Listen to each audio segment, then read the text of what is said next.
While preparing dinner for my wife's family, I overheard her brother growl, "I can't believe she married this pathetic loser. Dad's right, she needs to leave him." She smirked, "The divorce papers are ready. My lawyer says we'll destroy him." I served the meal with a calculated smile. 3 days later, the hidden recording surfaced, and their betrayal exploded into panic. My hand froze mid-stir as my brother-in-law's voice drifted in from the garage. "I can't believe she married this pathetic loser. Dad's right, she needs to leave him." The wooden spoon hovered over the simmering sauce as my wife's response cut through me like ice. "The divorce papers are ready. My lawyer says we'll destroy him." Blood rushed in my ears as 8 years of marriage crystallized into perfect clarity. Without thinking, I pulled out my phone and hit record, setting it on the shelf behind the spice rack. As I carried the plates to the dining room, my smile hid the fact that our marriage had just ended, but not how they planned. I met Elise at a business conference in Chicago. She was sophisticated, brilliant, and laughed at my terrible jokes. Coming from old money, she seemed impressed by my self-made success, a tech consulting firm I'd built from nothing. When she introduced me to her family, their smiles never reached their eyes. Her father, Richard, a banking executive, would ask pointed questions about my little business, while her brother James exchanged knowing glances with Elise. Only her younger sister Catherine seemed genuine, though she rarely spoke when her father was present. For years, I tried winning them over with holiday gifts and helping with their charity events. I even took Richard's helpful business advice that nearly cost me a major client. Recently, my company had secured 3 major contracts, and something had shifted in Elise. Late-night work calls behind closed doors, sudden interest in my business finances, questions about client contracts she'd never cared about before. "I'm thinking of bringing James in as a partner," she'd suggested last month. "Daddy thinks it would be good to have family involved." When I hesitated, her eyes hardened momentarily before she smiled. "Just think about it." Now, replaying the garage conversation in my mind, every piece fell into place. James's exact words echoed, "Dad's right, she needs to leave him before he realizes what's happening." And Elise's chilling response, "The divorce papers are ready. My lawyer says we'll destroy him completely." As I carried the steaming dishes to the table, I felt strangely calm. Richard raised his wine glass. "To family," he toasted, eyes gleaming with something I now recognized as predatory anticipation. I clinked glasses and smiled back. Have you ever had that moment when you suddenly see the truth about someone you trusted completely? That split second when everything changes? If so, hit subscribe, because what happened next changed everything. As dinner progressed, memories flashed through my mind with new clarity. Elise accidentally finding my password notebook while cleaning my office. Richard's casual questions about my business structure. James offering to look over my client contracts. 3 weeks ago, Elise had suggested putting her name on my business accounts for tax purposes. I'd been so blind. The conversation around me continued as I mechanically answered questions. Richard discussed his golf game while James mentioned a promising investment opportunity. I noticed how Elise exchanged subtle glances with her father, how James kept steering the conversation toward my recent business success. Catherine sat quietly, eyes downcast, flinching slightly whenever her father raised his voice. "How's that new client working out, the healthcare group?" James asked too casually. "Very well," I replied, watching Elise's eyes flicker with interest. "We're finalizing details next week." At 11:30 that night, after Elise had fallen asleep, I called Mike, my oldest friend who'd become a successful attorney. "They're planning to clean you out," he said after I explained. "Classic divorce asset grab, but with a family twist. I've seen this before." "What do I do?" My voice sounded hollow even to myself. "First, we protect your business. Tomorrow morning, change all passwords, secure documents, and revoke any access she might have." His voice hardened. "And Ryan, this isn't the first time. Her ex before you? Same story, different ending." He wasn't prepared. The next 3 days were a masterclass in acting. I maintained our routine: morning coffee, goodbye kiss, dinner discussions about our days. Meanwhile, I moved with surgical precision. New bank accounts, password changes, backup copies of all business documents. A financial forensics specialist discovered Elise had been photographing my business documents for months and had opened a separate account I knew nothing about.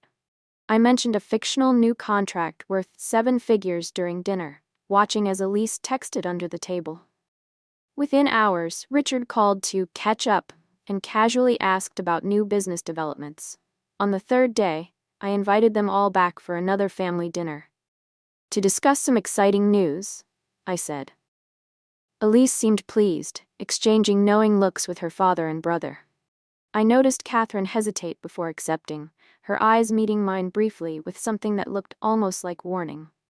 Have you ever had to confront someone who betrayed you? Did you go with raw emotion or strategic planning? Let me know in the comments, because the confrontation I planned required every ounce of self-control I possessed. I was unusually quiet throughout the meal. Letting them fill the silence, Richard dominated the conversation, discussing business opportunities and family investments.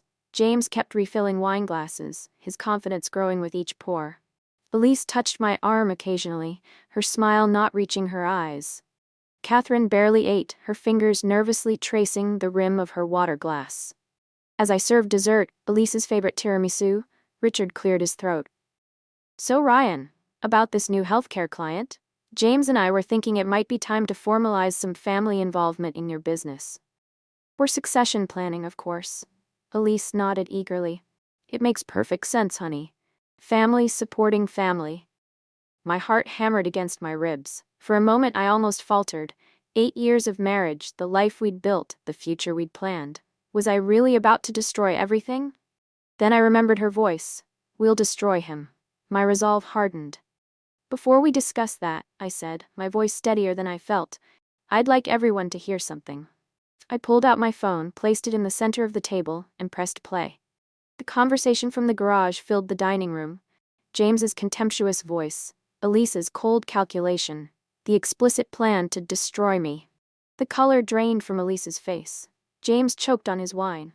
Richard's expression hardened into stone, but it was Catherine whose reaction surprised me most. Her hand flew to her mouth, eyes wide with what looked like relief rather than shock. You misunderstood, Elise stammered, reaching for my hand. I pulled away, the touch of her fingers suddenly repulsive. Just what? I asked, my voice breaking slightly despite my efforts. Just planning to take everything I've built? Just discussing how to leave me with nothing? Richard's voice cut through the tension. You're making a serious mistake. One recording won't. It's not just one recording, I interrupted, finding strength in the truth. It's bank statements showing Elise photographing and sharing my confidential documents. It's evidence of conspiracy that my attorney has already filed with the court. Catherine suddenly stood, her chair scraping loudly against the floor. This isn't the first time, she said, her voice shaking but determined. They did this to Robert before you, and Michael before him. Elise whirled on her sister. Shut up, you stupid. No, Catherine continued, years of suppressed courage finally breaking through.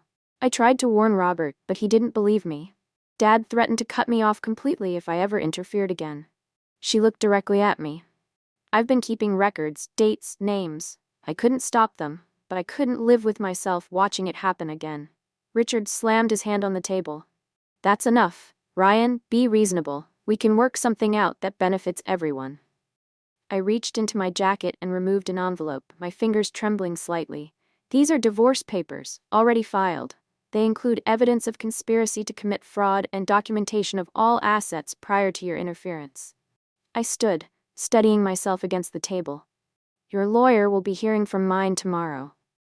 You misunderstood everything, Elise cried, grabbing my arm. I love you. This is just a misunderstanding. I looked into her eyes I'd once thought held love, and saw only panic at being caught. Goodbye, Elise. As I walked out, chaos erupted behind me. Richard shouting, James cursing, Elise crying. In the driveway, Catherine caught up with me. I've been trapped for years, she whispered, glancing nervously at the house. They control everything. My job, my apartment, my accounts. But I've been documenting everything. She pressed a USB drive into my hand. I couldn't stop them before. But maybe this helps now. 6 months later, my business was thriving, with new security measures and partners I actually trusted. The divorce finalized with minimal damage thanks to the evidence. Richard and James faced investigations from previous victims who came forward after Catherine's evidence circulated. Elise had moved across the country, reportedly already engaged to another entrepreneur. Catherine had finally broken free, using the legal momentum to escape her family's control. She'd found a job at a nonprofit and was slowly rebuilding her life. "They're already circling someone new," she told me during our last meeting, "a medical device inventor who doesn't know what's coming." I considered warning him, but realized something important. My story wasn't just about betrayal. It was about recognizing manipulation before it destroys you. Sometimes, the most dangerous predators are the ones you invite to dinner. If you've ever discovered someone's true intentions too late, share your experience below. How did you handle the revelation? And subscribe for more stories about family betrayals and the strength it takes to overcome them. Sometimes the most important lesson is learning who not to trust.